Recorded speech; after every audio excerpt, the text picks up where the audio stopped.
చిట్టుముత్యాలతో రొయ్యల బిర్యానీ, దీనినే రాజుగారి కోడి పలవ్ అని కూడా అంటారండి. అది నా స్టైల్లో చేశాను. ఎలా చేశానో చూడండి.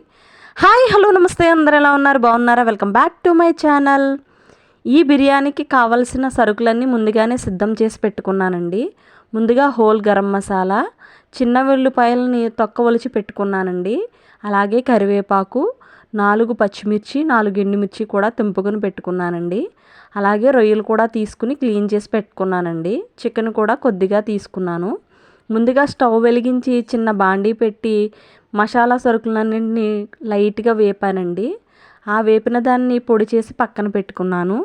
తరువాత వేరే బాండీ పెట్టి అందులో కొద్దిగా ఆయిలు, కొద్దిగా నెయ్యి వేసానండి. ఆ రెండు కరిగాక ముందుగా చిన్న ఉల్లిపాయలను వేసి ముందు వేపుకున్నానండి. తరువాత అందులోనే పచ్చిమిర్చి, ఎండుమిర్చి, కరివేపాకు, కొత్తిమీర కూడా వేసి బాగా వేగనిచ్చానండి. తరువాత ముందుగా క్లీన్ చేసి పెట్టుకున్న చికెను, రొయ్యలు కూడా వేసానండి. తరువాత 2 స్పూన్ల అల్లం వెల్లుల్లి పేస్ట్ కూడా వేసాను. అవన్నీ వేసిన తర్వాత కల్లుప్పు వేసి బాగా మగ్గనిచ్చానండి. తరువాత 2 స్పూన్ల కారం వేసాను. తరువాత మనం ముందుగా మిక్సీ పట్టుకున్న గరం మసాలా పౌడర్ కూడా వేసానండి. అవన్నీ వేసి బాగా కలిసిన తర్వాత కొద్దిగా పెరుగు కూడా వేసానండి. వేగేలోపు బియ్యాన్ని కొలుచుకుని పక్కన పెట్టుకోవాలండి.